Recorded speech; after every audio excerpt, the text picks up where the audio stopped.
Hello students, welcome to another class of garment construction. आज के garment construction के class में मैं आपको चूड़ीदार का कटिंग एंड ड्राफ्टिंग कैसे करना है, ड्राफ्टिंग एंड कटिंग कैसे करना है ये बताती हूँ। चूड़ीदार में एक प्रॉब्लम ये होती है, I am doing with a miniature. मैं एक छोटा सा आपको सैम्पल बना के दे रही हूँ, आप अपने साइज़ के अनुसार इसको बना सकते हैं। इसके लिए मैं देखिए एक छोटा सा फैब्रिक ली हूँ। आपको हमेशा मैं क्लास में भी बताती हूँ कि जिस एंड पे हमारा फिनिशिंग होता है, this is known as the selvage. मैंने क्लास में भी आपको बहुत बार बताया है। एंड सेल्वेज से ही हमेशा हमें अपनी अपनी लंबाई लेनी होती है। So this will be the length. And ये जो अनफिनिश्ड थ्रेड्स निकलने वाला एरिया होता है, this is the width of the fabric. ये कुछ भी हो सकता है, 36 इंचेस से शुरू होता है, 42, 60, 190, 120 कहीं पे भी हो सकता है। अगर हमको अपनी साइज़ का चूड़ीदार बनाना है, for that we need a 2 metres fabric. 2 metre का जब फैब्रिक लेते हैं तो इसमें जिस तरह से देखिए, this will be your width. ये देखिए, ये जो है ये हमारी चौड़ाई होगी एंड ये जो फिनिश्ड प्रोडक्ट साइड होगा ये हमारी लंबाई होगी। तो पूरे 2 मीटर लंबे फैब्रिक को हम सबसे पहले इस तरह हाफ फोल्ड करेंगे। हाफ फोल्ड करके इस एज पे देखिए, इस एज पे एंड इस एज पे, दोनों एजेस पे हम स्टिच कर लेंगे। मैं आपको हाथ से करके दिखा रही हूँ, आप जब बनाएंगे तो मशीन से इसको पूरी तरह से स्टिच कर लेंगे। ये देखिए, इस तरह से हम इसकी स्टिचिंग कर लेते हैं। इस तरह से दोनों एंड्स पे, एक एंड पे ये हमारा हो गया, इस तरह से एक एंड पे मैंने कर लिया है। मैं आपको सिर्फ इसका चूड़ीदार बनाने के लिए, अच्छी सी फिटिंग वाली चूड़ीदार बनाने के लिए आपको सबसे पहले बैक बनाना होता है। तो मैं अभी आपको बैक कैसे बनाना है ये आपको बता रही हूँ। ये देखिए, इस तरह से मैंने इस एज की स्टिचिंग कर ली है एंड इसके साथ ही साथ अब हम दूसरे एज पे भी स्टिचिंग करेंगे इसकी।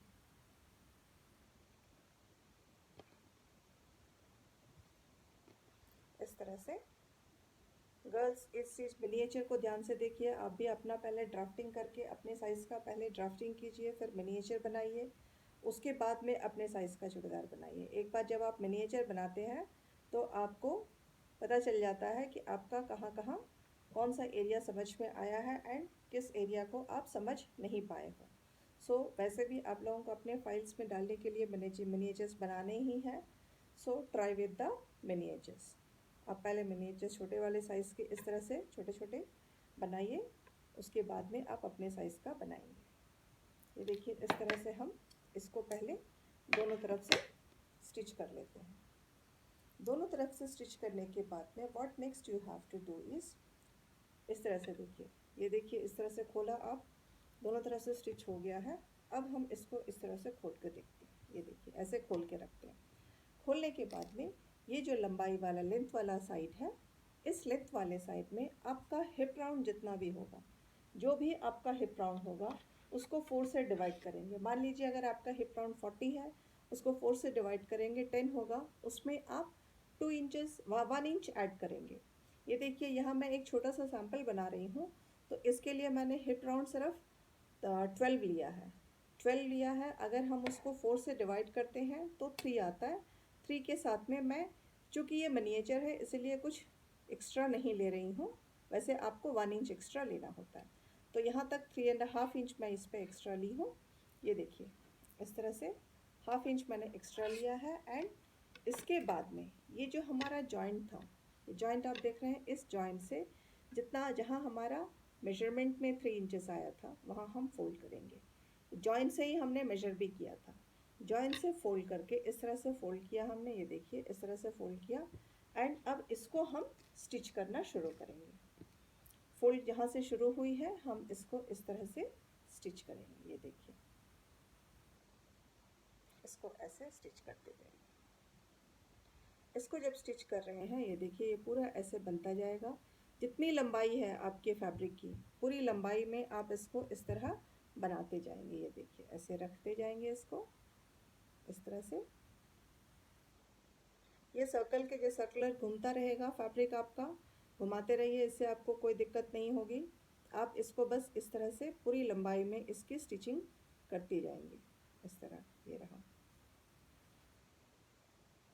2 मीटर का आपका फैब्रिक है जिसको आपने इस तरह से बनाया तो थोड़ा सा ये शेप में चेंज हो गया एंड लेकिन आपका ये लंबा पूरा गोल बैग के जैसे बन जाएगा, क्लोज्ड बैग के जैसे हो जाएगा। इसको फिर हम तब एक साइड से फिर इसको ओपन करेंगे, मैं वो भी दिखाऊंगी अभी आपको कि कैसे ओपन करना है। ये देखिए इस तरह से इसको पूरी तरह से आप, ये देखिए दूसरे एंड पे भी आ रही है, हम पहुंच रहे हैं धीरे धीरे। ये देखिए हम दूसरे एंड पे पहुंच गए हैं, दूसरे एंड तक हम पहुंच चुके हैं। ये रहा,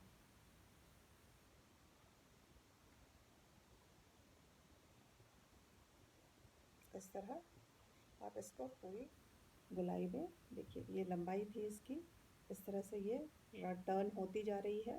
फैब्रिक अपने आप टर्न होती जाएगी, आपको उसके लिए कुछ परेशान होने की ज़रूरत नहीं है। जिस भी तरह से वो टर्न हो रही है उसे होने दीजिए एंड आप लेकिन पूरी लंबाई में इसको पूरी तरह से क्लोज कर दीजिए। इस तरह से लीजिए, इस तरह से ये पूरी तरह हमने क्लोज कर दिया इसको।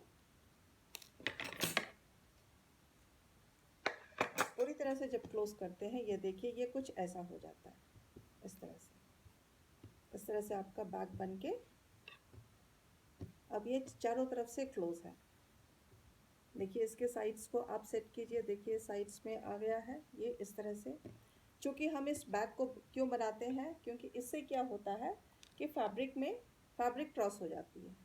डायगनल फैब्रिक पे आप लोगों को टेक्सटाइल साइंस में पढ़ाया गया है वार्प एंड वेफ्ट के बारे में, उस वक्त हमने पढ़ा था सब स्ट्रेट होते हैं, लेकिन जब डायगनल होते हैं इसकी स्ट्रेंथ भी अच्छी होती है और स्ट्रेचिंग इसमें अच्छी आती है। इस तरह से जब आपका बैग ये बन गया है, अब हम इसको एक साइड से ओपन कर लेंगे। ओपन करने के लिए हमें क्या करना है, ये देखिए इस तरह से हम इसको एक तरफ से कटिंग करके ओपन करेंगे।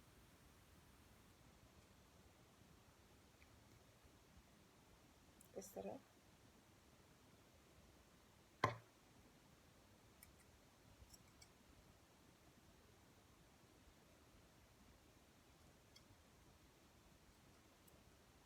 इस तरह से इसको ओपन कीजिए।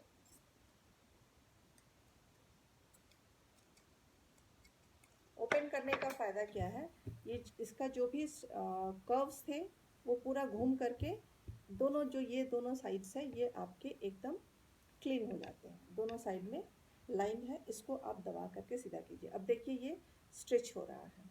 इस तरह से स्ट्रेच जब होता है तो आप चूड़ीदार की फिटिंग बहुत अच्छी तरह से बना सकते हैं। अब हम आते हैं इस पर ड्राफ्टिंग करने की। ड्राफ्टिंग करने के लिए इसका क्या हिसाब है कि यहाँ पे एक साइड में इसका हिप राउंड आता है, लेग आता है। जहाँ हिप राउंड होगा वहाँ इसका लेग आएगा एंड लेग की जगह दूसरा हिप राउंड आएगा। चूँकि हमने यहाँ देखा था हमारा हिप राउंड 3 इंचेस था जिसमें हमने 1 इंच ऐड किया हुआ है। ये जो विड्थ होगी इसमें लेग राउंड भी आ जाता है। ये देखिए यहाँ मैंने 3 इंचेस पे हिप राउंड का यहाँ निशान लगा लिया है।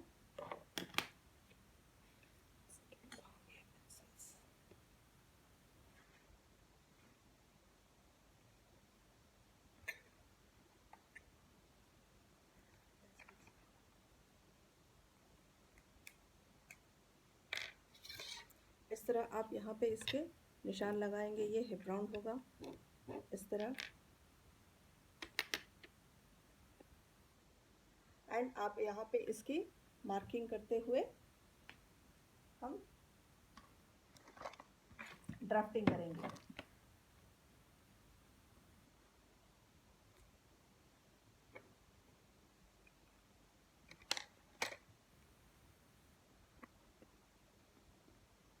ये देखिए इस तरह से दोनों तरफ से आपका बैग बन के तैयार है। हम यहाँ अब इसकी ड्राफ्टिंग करेंगे। ड्राफ्टिंग के लिए यहाँ देखिए यहाँ इसका हिप राउंड था, इसको अब हम जितना हमारा हिप राउंड है यहाँ से 17 इंचेस पे, ये जो यहाँ से यहाँ 17 इंचेस पे हम पहले एक मार्किंग करेंगे। यहाँ से भी सिर्फ 17 इंचेस पे हम एक मार्किंग करेंगे।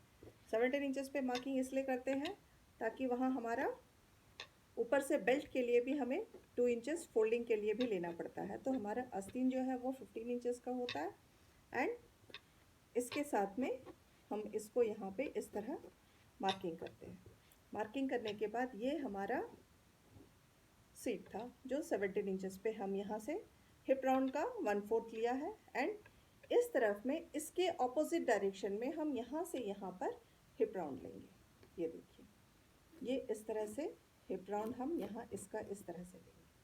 हिप राउंड लेने के बाद में आगे आते हैं हमारे अप टू नी लेंथ। हम जहाँ से वेस्ट से जहाँ हम सलवार चूड़दार को बांधते हैं वहाँ से नी लेंथ तक का जो होगा, वहाँ नी लेंथ की जो विड्थ होगी हम उसको मार्क करेंगे। ये देखिए, यहाँ से मेरा हिप राउंड था, यहाँ से मेरा यहाँ नी लेंथ का जो मार्किंग है हम उसकी मार्किंग करेंगे। उसके बाद में हम लेग पे मार्किंग करेंगे इस तरह से। ये देखिए, हमने यहाँ लेग राउंड जो है, लेग राउंड का हाफ मार्किंग किया, फिर उसको नी राउंड के साथ में मार्किंग किया एंड उसको ला करके यहाँ हम हिप राउंड के साथ इस तरह से जॉइंट करेंगे। ये देखिए, मैंने इसको इस तरह से यहाँ जॉइंट किया। ये यहाँ से इसकी हिप राउंड हुई एंड यहाँ से ये इसका लेग राउंड हो गया। एंड यहाँ अब इसके ऑपोजिट डायरेक्शन में यहाँ मेरा हिप राउंड था, इसके साथ में यहाँ मैंने इसका knee round, half of the knee round measure किया एंड यहाँ पे half of leg round measure किया। लेग राउंड मेजर करके इस तरह से मैं यहाँ इसके लाइंस लगा रही हूँ। लाइंस लगा के ये इस तरह से ऐसे राउंड हो करके इस तरह ये इसके साथ में इस तरह अटैच हो जाएगा। ये देखिए, यहाँ से अब हमारा यहाँ से ये ऐसे करके हिप राउंड गया है, फिर ये सीधा जाके लेग राउंड होते हुए यहाँ इसका लेग बन गया एंड जहाँ लेग था उसके उसी जगह में हिप राउंड बनाया गया है दूसरा, जो यहाँ तक आया, यहाँ से होते हुए इस हिप राउंड के बगल से इसका लेग राउंड बन गया। अगर अब आप इसकी कटिंग करते हैं, ये देखिए, मैं आपको यहाँ पे एक बार और आपको अच्छे से दिखा रही हूँ। ये देखिए, एक बार और दिखा रही हूँ। यहाँ इस तरह से आपका ड्राफ्टिंग हुआ है। ड्राफ्टिंग होने के बाद अगर आप इसकी कटिंग करते हैं, ये देखिए, मैं आपको इसकी कटिंग भी करके दिखा रही हूँ। ये देखिए, इस तरह से इस तरह क्रॉस में हम इसकी कटिंग कर रहे हैं।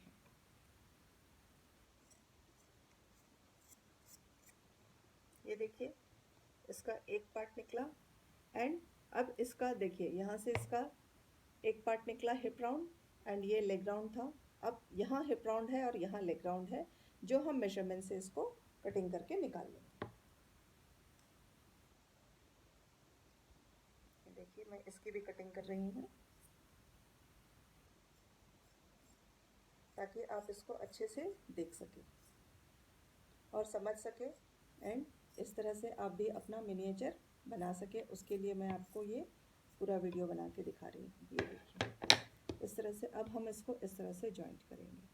ये देखिए, जॉइंट करने से ये हमारा इस तरह से जॉइंट होकर के चूड़ीदार बन के तैयार होता है। यहाँ हम सबसे पहले इसको इस तरह से दोनों ये जो चौड़ाइयाँ हैं इनको इसको जॉइंट करेंगे। सीट को, इस शीट को पहले जॉइंट करेंगे इसके साथ में। ये देखिए, इन दोनों सीट्स को हम जॉइंट करने के पहले आप यहाँ से इसको भी अलग कर लेंगे काट के, जो हमारा बैक बनाते वक्त क्लोज हो चुका था। ये देखिए, इस तरह इसको सबसे पहले जॉइंट करेंगे, फिर दूसरे एंड पे इसके बाद ऊपर से फोल्ड करेंगे एंड यहाँ से फिर इस तरह से जॉइंट करेंगे। Thank you girls. I hope you have understood how to make the bag for a chudidar.